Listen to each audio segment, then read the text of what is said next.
Long ago, in the heart of the great city of Tenochtitlan, stood the magnificent palace of Moctezuma, the mighty ruler of the Aztec people. The palace was a place of wonder, filled with gold, jewels, and the finest treasures of the empire. But more than just a home for the king, it was a sacred place, connected to the gods themselves. The most powerful of these gods was Huitzilopochtli, the Aztec sun god, who demanded blood and sacrifice to keep the sun moving across the sky. This is the story of Moctezuma's palace and the god who ruled over the Aztec world. The city of Tenochtitlan was built on an island in the middle of a vast lake. Its towering temples and wide plazas were a sight to behold. At the center of it all stood Moctezuma's palace, a grand structure with gardens, pools, and rooms filled with gifts from distant lands. Warriors, priests, and nobles walked its halls, serving the king, who was seen as both a ruler and a living link to the divine. Moctezuma was not just a man. He was the voice of the gods on earth. Every morning, as the first light of dawn touched the great temple of Huitzilopochtli, the people of Tenochtitlan knew their god was watching. The Aztecs believed that the sun needed strength to rise each day, and that strength came from human blood. Without sacrifice, the world would fall into darkness.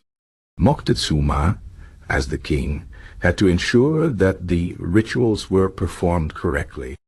The most sacred ceremonies took place at the Templo Mayor, the great pyramid that stood near the palace. There, priests offered the hearts of warriors to the sun god, feeding him so that life could continue. One day, a strange rumor reached Moctezuma's ears. His priests spoke of omens, dark signs in the sky, mysterious fires, and whispers of pale men arriving from across the sea. The king was troubled. He turned to his advisors, but even the wisest among them could not explain these visions. Some said it was the anger of the gods. Others feared that the world was coming to an end. Moctezuma knew he had to act. He ordered more sacrifices, hoping to please Huitzilopochtli and keep the sun shining. But the omens did not stop.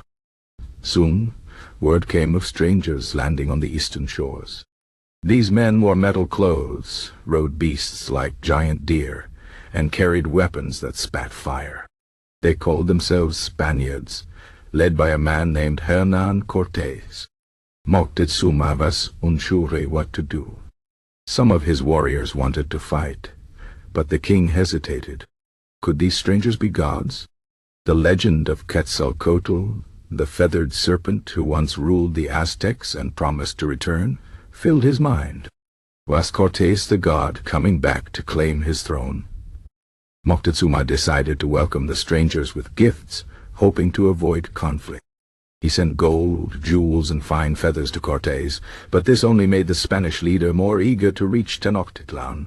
When Cortés finally arrived at the city gates, Moctezuma met him with honor, inviting him into the palace. For a time, the Spaniards stayed as guests, marveling at the riches of the Aztec world. But soon, tensions grew. The Spanish wanted gold, and they did not understand the Aztec ways. They saw the sacrifices as evil, not knowing that for the Aztecs it was the only way to keep the sun alive.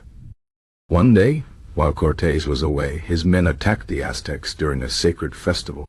The people rose in anger, and Moctezuma was caught between his own people and the strangers. The Spanish, fearing for their lives, took Moctezuma prisoner in his own palace. The once great king was now a captive, and the city fell into chaos. The Aztecs no longer saw him as their leader, and the Spanish did not trust him. In the fighting that followed, Moctezuma was struck down. Some say his own people killed him. Others say it was the Spaniards. His death marked the beginning of the end for the Aztec Empire. Without their king, the Aztecs fought bravely, but the Spanish had weapons and diseases that the natives had never seen before. Tenochtitlan fell, its temples destroyed, its treasures stolen. The great palace of Moctezuma was reduced to ruins. The sun god Huitzilopochtli, who had once demanded blood to keep the world alive, was forgotten as the Spanish forced the Aztecs to worship a new god.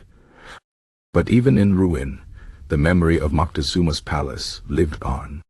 The stones of Tenochtitlan became the foundation of a new city, Mexico City.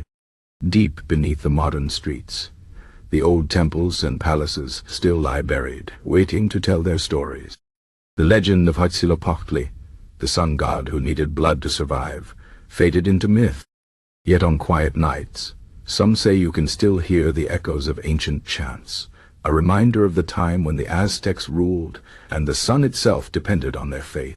The story of Moctezuma's palace is a tale of power and downfall, of gods and men, of a world that believed in sacrifice to keep the light alive. Warning,